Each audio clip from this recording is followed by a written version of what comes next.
Well, once again, welcome everybody to West Coast Bash.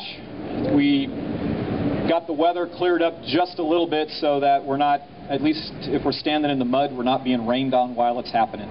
So that's a good thing. Yeah. My name is Tim Burkhart. I'm the general manager of Magic Mountain. I'm also the director of maintenance, construction, and engineering. And a lot of you guys I recognize from past events and talking about X2 and all the things that we've done up there and in the park over the last year.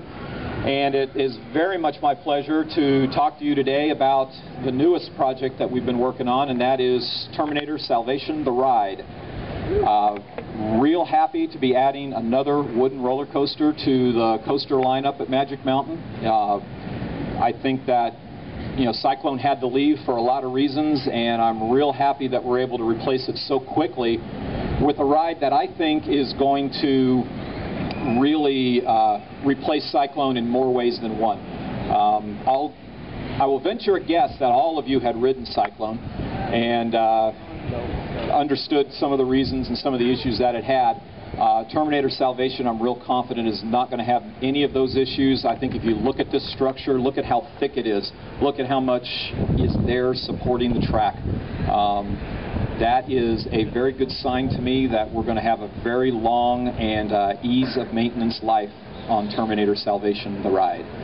A few things I want to talk about it. Some of these things you may know better than me. The ride's going to be 2,850 feet long. It's going to operate 2 trains. We're going to dispatch about every 2 minutes. It's about a 1.5 minute cycle time on the ride. No, I do not know how long the airtime will be yet. That was from the first group. We're going to travel at top speed of about 55 miles an hour, and the G-forces are going to be in the normal range for a wooden coaster, somewhere in the neighborhood of right about a maximum of 2 and a negative G of probably just shy of 1. But as all you guys know, you really can't determine that from paper very well until you get a chance to get on it and ride it and put some instruments on it and see what it's going to do. We will be running the Millennium Flyer trains, which I believe are one of the best trains in the business for wooden coasters. They're comfortable, they're reliable, they're safe, they're easy to work on and maintain, which means that we can run 2 trains all the time if they're easy to maintain, and that's very important to us. As far as facts on the ride, that's about it. Oh, lift is going to be just about 100 feet tall. This is almost topped out right here to my left on the lift. Moving into the theming package, this is going to be, I think, one of the most intense and elaborately themed rides that certainly that Magic Mountain has ever done. It's going to surpass Batman the Ride by a good measure, and I've always believed that Batman the Ride was the most themed ride that we've ever had here.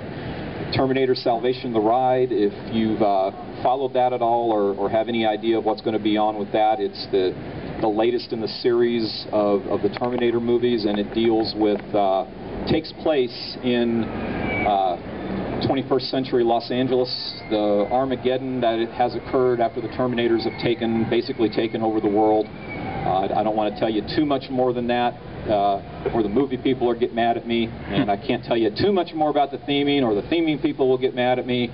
And just to round it out, I can't tell you how much it costs because then the finance people will get mad at me. So, but what I can tell you is I can kind of walk you through what we're doing and what we're putting in here on the ride. Where I'm standing right now is going to be the transfer track and the storage rails for the 2 trains. Directly behind me will be the boarding station where you'll get on the trains and be dispatched. If you go through the ride, directly behind me, you've got the old shooting gallery that we tore down to build the entrance, which was originally a glassblower's demonstration building and a big glass furnace when we built Spillikin Corners in 1978. The good old days when I was a Revolution ride operator. Then I didn't care if it rained much. We're putting a big, highly themed steel entry portal to identify the ride. You'll walk across a bridge over the river that separates us from the rest of the park. You'll come in, you'll make an immediate right, and you'll walk around the perimeter to my right, your left, around, and go into the big center section open area of the ride. I think a lot of you have been either looked at it from the Sky Tower or seen the pictures that have been posted on the websites from the Sky Tower. That big open area will be a couple of switchbacks and start the theming process. We'll have a few props, a few things that kind of set the story for what we're trying to communicate here. And yes, it will make sense that we have a wooden roller coaster in 21st century Terminator Armageddon world. We will tie that together then. I'm not going to tell you how we do it now. One of the neat things about this queue line is it's going to walk around, through, and under the structure of this ride quite a bit. So you actually go under the structure to get into those first switchbacks. You'll come back through the structure to my right, and you'll enter what we're calling pre-show 1. And that's a building. You'll enter the building, and it kind of sets the storyline for the Terminator coaster integration, what we're doing. Some of the props in there, well, actually all of the props in there are being built by the same company that built the props for the movie, so they'll be very neat, they'll be very authentic, in addition to being very expensive. So I promise you that I will electrify them to about 440 volts, so the first one of you guys that touches it, don't. Just kidding about that. Once you enter pre-show 1, you don't see the light of day again until you get off the ride. You go through pre-show 1 into about a 100-foot long tunnel. That tunnel will also be part of the story. We'll have TV monitors and videos playing. We've got some really neat story integration. Actually using some of the actors from the movie will be appearing in the video for this. We're going to be shooting that in the next couple of weeks. Go through the tunnel to pre-show 2, which is just below the station. And once you leave pre-show 2, you'll climb the stairs, which are also covered. You'll be inside the station and ready to board the train. The trains are also very highly themed, much more detailed than anything we've ever done before. They'll be a very neat look, and they'll tie into the story that we're trying to do. Train leaves the station. Right behind me, makes a loop behind me. This big concrete block with the blue tarp on it is the lift motor and drive unit. So the bottom of the lift starts about 20-25 feet towards me.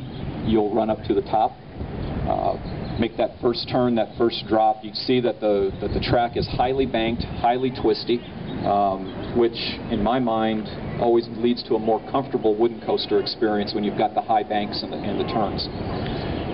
Unique thing about this ride is after you make a couple of turns, the train comes back to the station and flies through the top of the station. So everyone's standing in the boarding aisles waiting for the next train. About every 2 minutes, a train's going to come blasting through there about 40 miles an hour. And if that doesn't get your attention, you need to wake up.